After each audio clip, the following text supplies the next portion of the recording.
And Chandu, welcome to exclusive field report. ఇవాల్టి field రిపోర్ట్లో different అంశాలకు సంబంధించి వారి ఫీల్డ్ రిపోర్ట్ అందించడానికి మా ప్రతినిధి తిరుపతి అదేవిధంగా నాగేంద్ర హరిబాబు నాయుడు సిద్ధంగా ఉన్నారు. ఇవాల్టి ఎక్స్క్లూజివ్ ఫీల్డ్ రిపోర్ట్లో మనం ప్రస్తుతం చిత్తూరుకు సంబంధించి మొదటి అంశాన్ని చూద్దాం. తిరుమలలో నెయ్యి కల్తీ వ్యవహారం నేపథ్యంలో ప్రాయశ్చిత్త దీక్షను చేపట్టారు AP deputy CM Pawan Kalyan. 11 రోజుల పాటు కఠోర దీక్ష చేశారు. కాలినడకన తిరుమలకు వచ్చి శ్రీవారి సన్నిధిలో ప్రాయశ్చిత్త దీక్షను విరమించారు. తన చిన్న కుమార్తె కోసం తండ్రిగా టీటీడీ డిక్లరేషన్పై సంతకం చేశారు డిప్యూటీ సీఎం పవన్ కళ్యాణ్. తరిగొండ వెంగమాంబ అన్నప్రసాద వితరణ కేంద్రంలో సామాన్యుడిగా ఆహారం స్వీకరించారు. గతంలో ఇప్పుడు అన్నప్రసాద నాణ్యత ఎలా ఉందో భక్తులను అడిగి తెలుసుకున్నారు. రేపు సాయంత్రం 5:30 గంటలకు తిరుపతిలో వారాహి సభను నిర్వహించబోతున్నారు. ఇది మంచి ప్రభుత్వం కార్యక్రమంలో భాగంగా గత 100 రోజుల పాలనలో ప్రజలకు వివరించనున్నారు డిప్యూటీ సీఎం పవన్ కళ్యాణ్. ఇదే అంశంపై మరింత సమాచారాన్ని మా ప్రతినిధి హరిబాబు అందించడానికి సిద్ధంగా ఉన్నారు. ఫీల్డ్ రిపోర్ట్లో హరిబాబు. Thank you Chandu. ఏదైతే తిరుమల శ్రీవారి లడ్డు ప్రసాదాలకు వినియోగించే నెయ్యి కల్తీ జరిగింది, దాంట్లో జంతువుల అవశేషాలు కలిపారని చెప్పన్న ఒక నివేదిక బయటకు వచ్చిన తరువాత పవన్ కళ్యాణ్ అంశాన్ని చాలా సీరియస్గా తీసుకున్నారు. చాలా మనస్తాపానికి గురైన వ్యక్తిగా ఆయన సున్నిత మనస్తత్వాన్ని బయటపెట్టారు. అలాగే కోట్లాది మంది హిందువులు ఈ లడ్డు ప్రసాదాలను వల్ల ఇబ్బంది పడ్డారు, మనోభావాలు దెబ్బతిన్నాయంటూ ఆయన తనకు తానుగాను ప్రాయశ్చిత్త దీక్ష చేపడుతున్నానని చెప్పని కూడా ఆయన ప్రకటించుకొని 11 రోజుల పాటు కఠోర ఉపవాసాల నడుమ ఆయన ప్రాయశ్చిత్త దీక్షను చేపట్టడం జరిగింది. నిత్యం దైవ నామస్మరణతో ఆయన గడిపిన పరిస్థితి అయితే కనిపిస్తుంది. దీక్ష విరమణలో భాగంగా నిన్న తిరుమల శ్రీవారి దర్శనార్థం ఆయన తిరుపతికి చేరుకున్నారు. తిరుపతి నుంచి అలిపిరి కాలినడకదారు నుండి ఆయన తిరుమలకు బయలుదేరారు.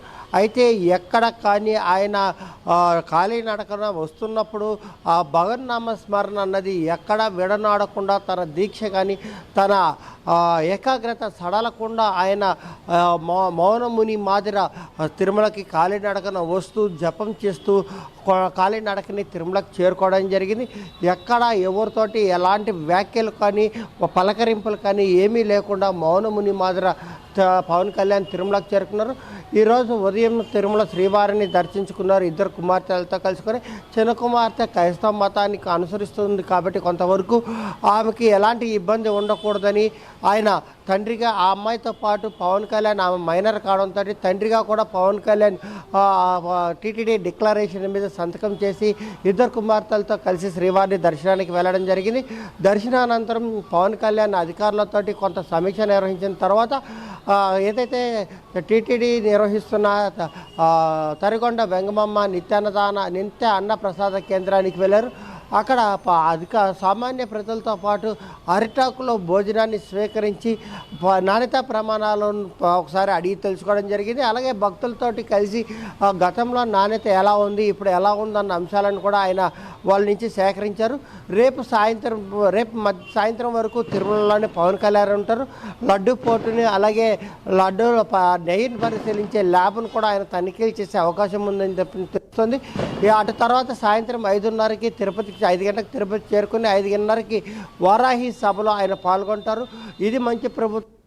100 రోజులుగా కూటమి ప్రభుత్వం అధికారంలోకి వచ్చిన తర్వాత ఏ అంశాలలో ప్రజలకు ఎలాంటి లబ్ధి చేకూరింది, ఎలాంటి ఎన్ని విమర్శలు ఎదుర్కొన్న కూటమి ప్రభుత్వం కట్టుబడి ప్రజల సంక్షేమానికి ఎలా పనిచేస్తుంది, విజయవాడ వరదలు కావచ్చు, లేదంటే ప్రభుత్వ ఉద్యోగుల జీతభత్యాలు కావచ్చు, లేదంటే పెన్షన్ విధానాన్ని కావచ్చు, వీటన్నిటినీ కూడా ప్రజలందరికీ వివరించే ప్రయత్నం అయితే చేయనున్నారు.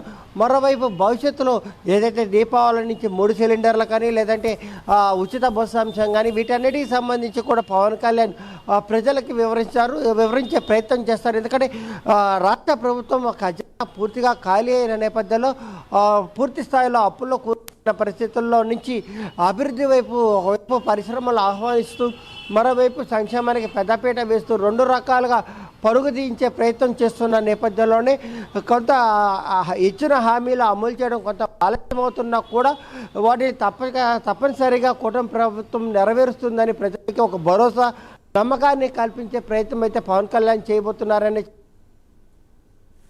తమిళనాడు కానీ లేదంటే ఆ తెలంగాణలో కూడా ఏదైతే మహిళలకు ఉచిత బస్సు అనేది అందుబాటులోకి వచ్చింది కాబట్టి ఏపీలో కూడా తొందరగా వస్తుందని చెప్పిన కొంత ఇది ఉన్నప్పటికీ కూడా ఏపీ ప్రజల నుంచి కూడా కొంత ఒత్తిడి వాళ్ళు కూడా కొంత సంయమనం పాటిస్తున్నారని చెప్పాల్సిందే. ఎందుకంటే మిగతా ప్రాంతాలలో ఏదైతే ఉచిత బస్సుకు సంబంధించి ప్రధానంగా డిమాండ్లు వచ్చినప్పుడు కూడా వాటి అమల్లో కూడా కొంత అవాంతరాలు ఎదురైన పరిస్థితుల్లో కూటమి ప్రభుత్వం మాత్రం గతంలో ఎక్కడ ఎలాంటి జరిగి వాటిని క్షుణ్ణంగా అధ్యయనం చేసి ఎక్కడ కానీ బస్సుల్లో మహిళలకు వెళ్ళే క్రమంలో వాళ్ళకి ఎలాంటి ఇబ్బందులు తలెత్తకుండా ఉండేందుకు చర్యలు చేపట్టాలని నిర్ణయం తీసుకున్న నేపథ్యంలో ఇప్పుడు కొంత ఆలస్యం అవుతున్న పరిస్థితి అయితే ప్రజలు కూడా గమనించి ప్రభుత్వానికి సహకరిస్తున్నారని చెప్పాలి. ఎందుకంటే విజయవాడ వరదలు వచ్చిన సమయంలో సాక్షాత్తు ముఖ్యమంత్రి దాదాపు 10 రోజుల పాటు ఆ ప్రాంతాల్లో ఉండి ప్రజలకి ఎక్కడ ఎలాంటి ఇబ్బంది తలెత్తకుండా వాళ్ళు తీసుకున్న చర్యలని అనుక్షణం గమనించినటువంటి ప్రజలు కూడా ప్రభుత్వం తరఫున ఎలా ఉంటే బాగుంటుంది, ఏం చేస్తారో అది కరెక్ట్ గా చేస్తారు, ఇచ్చిన హామీలు నెరవేర్చుకుంటారన్న ఒక నమ్మకాన్ని అయితే ప్రభుత్వం కూటమి ప్రభుత్వం కల్పిస్తుంది. కాబట్టి ఆ ప్రజల్లో ప్రతిపక్షాలు ఏదైతే కూటమి ప్రభుత్వం మీద నిందలు మోస్తూ ఆరోపణలు చేస్తున్న నేపథ్యంలో వాటిని తిప్పుకొట్టే ప్రయత్నం కూడా ఏ పవన్ కళ్యాణ్ చేపడుతున్నారని తెలుస్తోంది. Right Haribabu, thank you for the report.